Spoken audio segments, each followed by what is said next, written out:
I'm doing well this morning, and thank you so much for those kind words. Well, thank you for coming on. We're excited to talk to you. Your story obviously is legendary. We talked last hour to Richard Julian about a movie he's trying to put together on your story. This comes just a few months after an article that was written in Deadspin about you. Why all this sudden renewal and interest in David Clyde? Well, that's always been the amazing thing that everybody's had such an interest in my life and my story after all these years, and it's just it just totally amazes me. And I mean, it's just one of the blessings that the good Lord's put upon me. David, talk about those days back in 1973 when you come straight out of high school. You're the first-round pick in 1973, and they bring this 18-year-old up and basically to sell tickets, just throw you out there in a ball game at the old Arlington Stadium. What was that like? Well, you know, a lot of water's crossed under the bridge since then, but I still don't have any way of putting into words the feelings that happened back then. The only way I can describe it is the same way I even described it back then, is that imagine your entire life of dreaming of something, and you wake up one morning and you're right in the middle of that dream in real life. And it was like a fairy tale beginning. You win the ball game that night. The place is packed out, but it had a nightmare ending, I guess, right? Well, God has a purpose for everything, and so it's helped me learn a lot about life over the years, and it's put me in a place nowadays to where I can help kids and hopefully help them avoid some of the things that befell me. Well, you ended up with a really promising baseball career ending when you were 26 years old because of arm injuries. Talk about, I guess, the way you were abused as a pitcher in those days.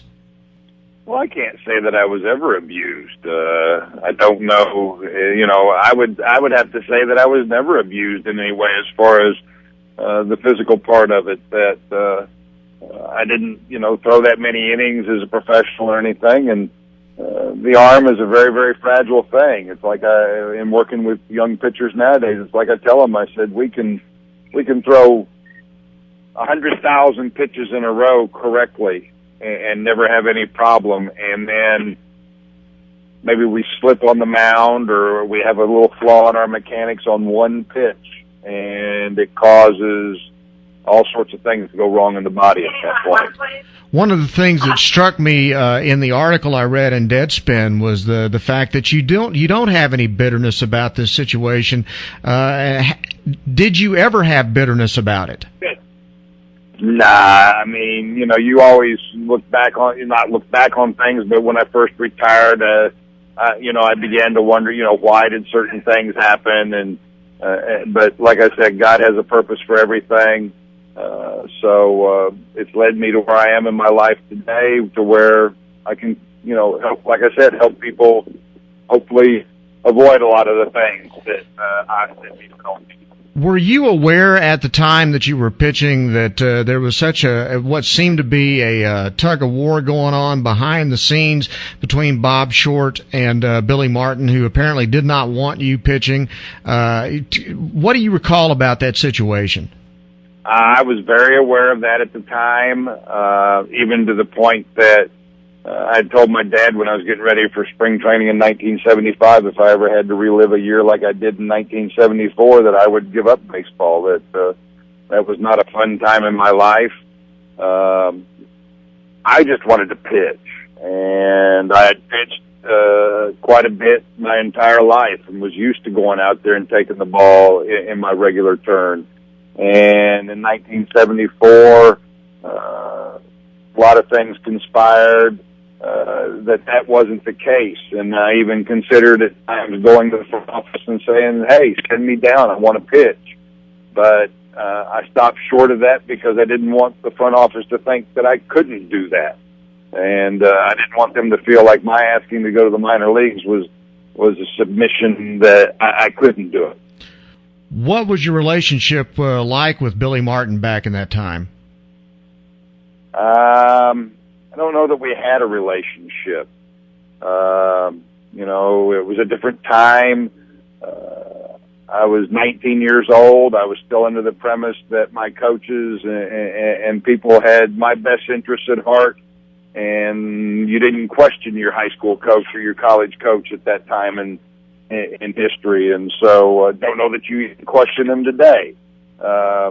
So I kind of let things slide, for lack of better words, in thinking that, okay, this is all for my best interests, and realizing later on that it wasn't. I would have to say that's one of the reasons I'm very outspoken today and very straightforward and blunt to a point, maybe too much at times. But I made myself a promise after that year that I would never let that happen again.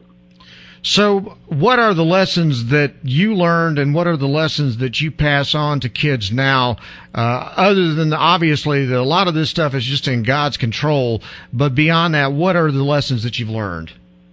Well, professional sports is a very it's a very, very competitive business, very cutthroat at times. It is a business, and that not always are your best interests at heart, although I think some of the things that came out of my career were very good, even though I suffered as a result of them. And that nowadays I hear when another special talent comes along that's very, very young that we're not going to allow to happen to them what happened to David Clyde. So I try to pass on to people, open their eyes to the point that it is a business, and that you better get it while you can, and don't feel guilty about it. And, look out after yourself. You got to look out after yourself, because they're not going to necessarily look out after your best interests all the time. What do you think about the Washington baseball team getting ready to shut down Steven Strasburg? Well, I don't know all the particulars in that. I mean, I've been listening to it and all the stuff and on different talk shows and everything. And, I don't know that anybody outside of Steven Strasburg and the Washington Nationals organization know the whole story. We've heard that, okay, the general manager, it's been his decision all along with the doctors. We've also heard, well, it's Scott Boras bringing pressure because he's got a lot of other clients there saying, well, if you don't take care of them properly, then you can forget about the rest of them. So I really don't know. I do know about Tommy John, in that for a pitcher, for complete recovery, and I mean complete recovery, not to the point where we're just pitching and such. It's a 12 to 24 month period. And, Steven's very young. I also realize that the opportunity to play in postseason may never happen again for the Nationals. It's a very fleeting thing. Although I think they've taken the right steps to put in place a team that can be very competitive for some time. In that, I think it's very admirable. I'd like to, get behind the scenes and know what Steven really feels about it. Is it worth the possibility? I talked to him. I said, look at it this way. Is it worth possibly sacrificing the rest of your career to play in one postseason? Of course, he's already made enough money that he doesn't have to worry about anything the rest of his life. Yeah. So you could make that call. And so it's a very, very tough situation on everybody's part. I think the good thing, though, is they've taken the pressure off of Steven, so there's no animosity between him and his teammates. And they've made it very, very clear the entire season what their intentions are. If it was you, would you want to pitch postseason this year? Absolutely, but I don't know. I'm not saying that Steven doesn't want to pitch. Sure. No, I understand it. I'm just saying if... I've been through shoulder surgeries. I had two of them while I was playing.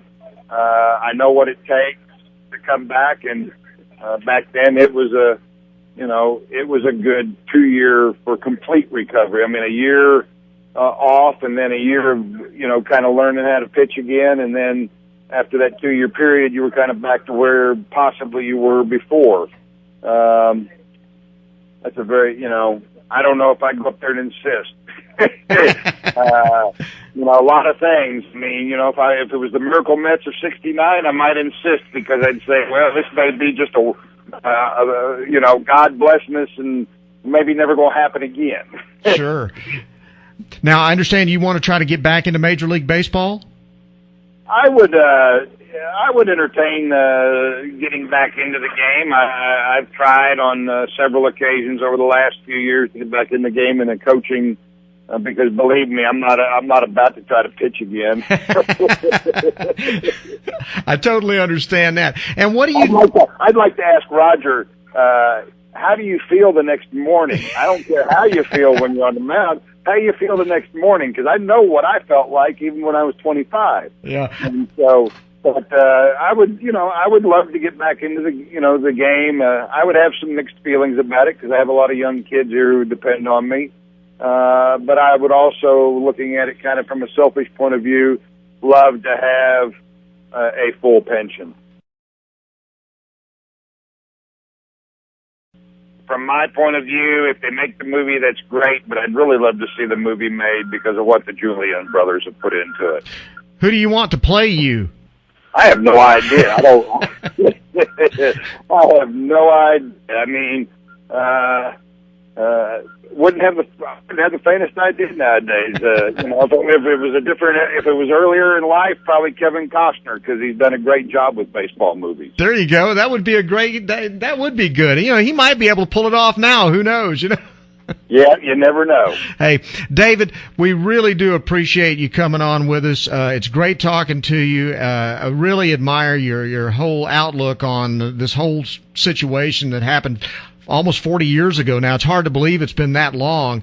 And we wish you the best of luck. Hope you can get back into baseball in some way. And we'd love to see this movie getting made, because I know there'd be a lot of people that would be interested in seeing everything that went on around that circus back in Arlington back in 1973. No question.